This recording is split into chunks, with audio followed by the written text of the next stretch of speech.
Okay, to start today's notes on finding limits graphically and numerically, I want to do a warm-up. So here's a function, x squared plus 5x, and we're finding average rate of change from a to a plus h. As a reminder, the reason we're learning about limits is to handle the average rate of change as h approaches a narrower and narrower value. So this window gets smaller. Go ahead and pause the video and give this one a shot, and then I will also do it. There's our f of b minus f of a over b minus a. If we apply the exponent through and FOIL and distribute and get rid of all of our parentheses, we arrive here, and we can see that 5a cancels negative 5a and a squared cancels negative a squared, and we get the expression 2ah plus h squared plus 5h all over h. And then simplifying that one step further, I see that there's an h in all three pieces of the numerator, so if we were to factor that h out and cancel, we'd get 2a plus h plus 5. And this gives us the average rate of change from any arbitrary point A to a distance h units further along. So if I wanted to go from 2 to 2.5, I'd put 2 in for a and 0.5 in for h. Now remember, the motivation for this is we're going to learn and develop a way to handle this expression. What happens as h approaches 0 and we get an answer of 2a plus 5. And that's where we're heading, is developing techniques for handling that and understanding the meaning of it. All right, let's jump into the notes. This is not much of an extension from our limits intro packet. We just are going to hit on some of the more important things. Please keep in mind that there's an important difference between the value a function is approaching, what we call the limit, and the value of the function itself. So the limit is what the values appear to be approaching from left and right, even if the function is undefined. So here the left side is really close to 2 and the right side is really close to 2, but at 2 the function is undefined. Since both the left and the right approach 2, we can say the limit is 2, even though f of 2 is undefined. And upon closer inspection, yeah, f of 2 is undefined. Okay. The limit's not approaching 2. That's a mistake there. Let's fix this number. If we look at it, looks like it's getting really close to 0.25 on both sides. So this number here should be 0.25. Oops, I'll have to fix that. Okay.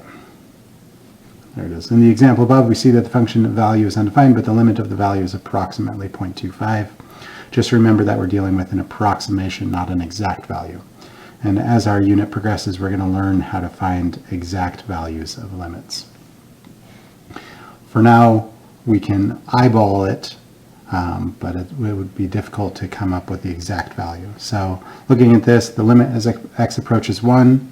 So as we get closer and closer to this value 1, it looks like both sides approach a value of approximately negative 1.3 repeating. Now, I guess since I'm approximating this, I can't say precisely that I know the value is negative 1.3 repeating, because I am approximating it. But if we notice, the curve is continuous through there, and in the case of continuous functions, limits and their values would be the same. And if I were to stick 1 into this expression, 1/72 plus 1/36 plus 3/8 minus 7/4, I do in fact get the answer of negative 1.3 repeating. The evaluation process is not too much of the importance of the lesson here. What we're focusing on is learning how to read the graph. Example 2, the limit as x approaches 1. So as we approach the value of 1, we can see the left-hand side and the right-hand side both approach a value of approximately 4.1. It looks slightly larger than 4. Whereas g of 1 is approximately 1.9. So here the limit does not equal the same thing as the function. So there's two important conclusions that's worth noting. Sometimes the limit does equal the function value, and sometimes they do not equal. All right, let's look at page 2. Graphically is oftentimes one of the easiest ways to evaluate limit expressions, but we may not always have the graph of the function. In this case, f of x is x over sine x, and we're provided the graph here, and we can see the left side and the right side both appear to be approaching a value of 1 as we approach x equals 0. However, f of 0 does not exist. So there's a third conclusion. Just because a function is undefined does not mean there is no limit. Here, the function was undefined, but the limit existed. So there's 3 possibilities.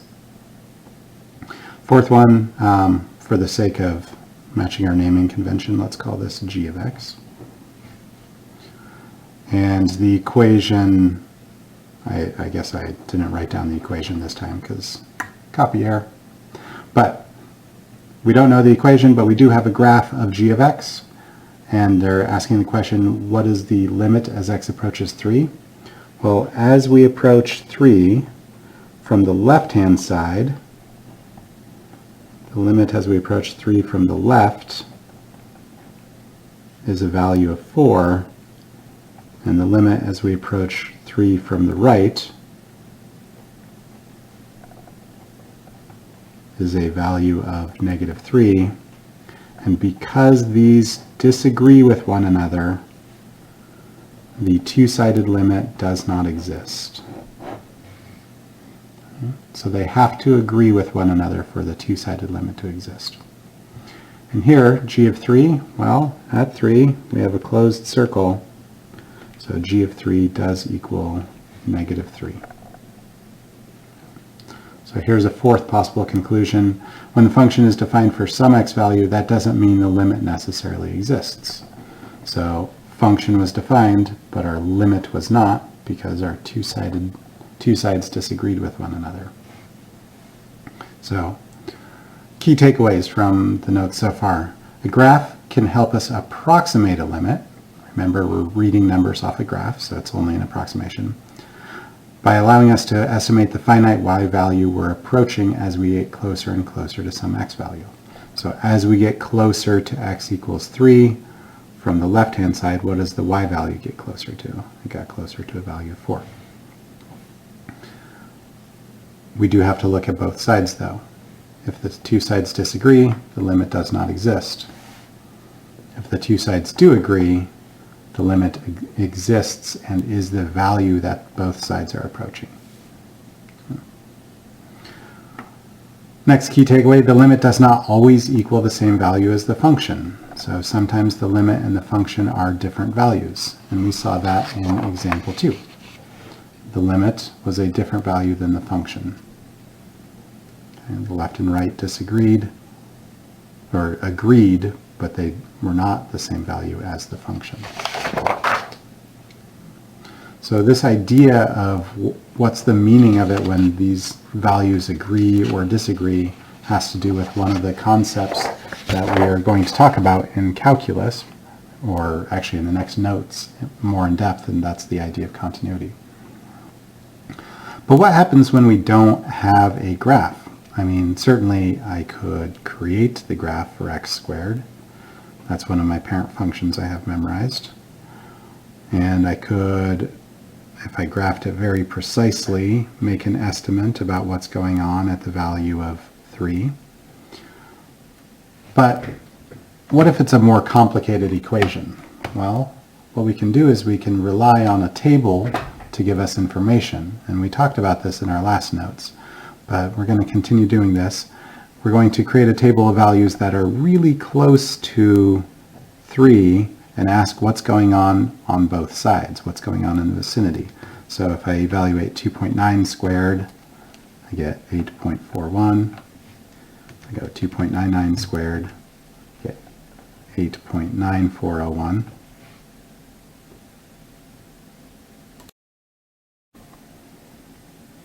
And with a couple quick corrections of the table, what I can see is that as I get closer and closer to 3 from the left-hand side, I appear to be approaching a value very close to 9. And as I get closer and closer to 3 from the right-hand side, I also appear to be approaching a value of 9. So both sides, as we get closer to 3, approach to 9. So in the neighborhood of 3, f gets closer to 9. So that's what's going on. Symbolically, what we're saying there is the limit as x approaches to 3 from both sides appears to be 9. Now I keep saying appears to be because we haven't officially learned how to definitively say that it's 9, but both sides appear to be approaching 9, so I think the limit is 9. Based on the chart above, I would think that f of 3 appears to be 9. And in fact, f of 3 is 3 squared, which is 9. So our chart told me what the function appeared to be. My evaluation of the function says it was 9. If we do the same approach in example 6, let's make those corrections. I don't like the table the way it was.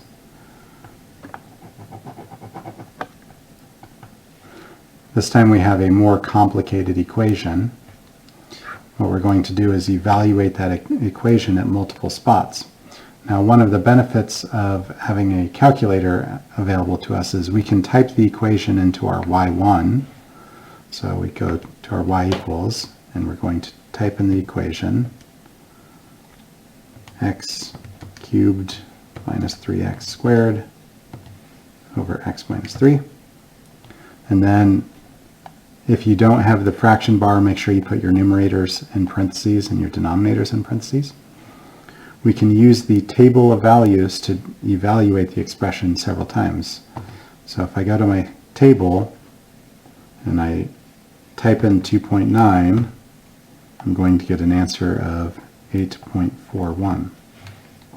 If I type in 2.99, I get an answer of 8.9401. And on down the table. If you don't see all of the decimals, you can go and highlight the value and see the decimals down here. So 8.99401. And we continue on the process of filling out the table. And some of you may have noticed that we got very similar looking values. It's because these two curves are very similar. F and g of x are almost the same. What do these values tell you about g in the neighborhood of 3? G gets closer, let's put that in quotations, to 9. So we see this side seems to be approaching 9, and this side seems to be approaching 9. So we would say in the neighborhood of 3, g is getting closer to 9. Or if we wrote that with our notation, that's what the notation is. The table suggests this. Based on the chart, we would think g of 3 appears to be 9. That's what the table's doing. It appears as though g of 3 would be 9. But if we actually evaluated g of 3, 3 to the third minus 3 times 3 squared over 3 minus 3, we wind up getting 0 divided by 0. That's not allowed. You can't divide by 0. G of 3 does not exist. So what we have, if you wanted to know visually what's going on, we have the case of a function that looks a lot like x squared. However, at 3, the function has a hole. And if you remember, in the previous notes, I wrote the word hole as 0 over 0, hole. And there it was. Our equation when we plugged in the value of 3, gave us a 0 divide by 0 error. That tells us there's a hole. So, is there still a way to mathematically communicate the result from the above chart? Yeah. And we've written it. I'll just go ahead and write it down again. The limit is 9, but the function does not exist. So, another way you could say that is there is a hole at x equals 3. And we're going to do in future notes more exploration of how to know that it's a hole or an asymptote or other types of discontinuity. But that's the videos for this section. Thanks for watching. Be sure to comment, like, and subscribe. Click that bell for notifications.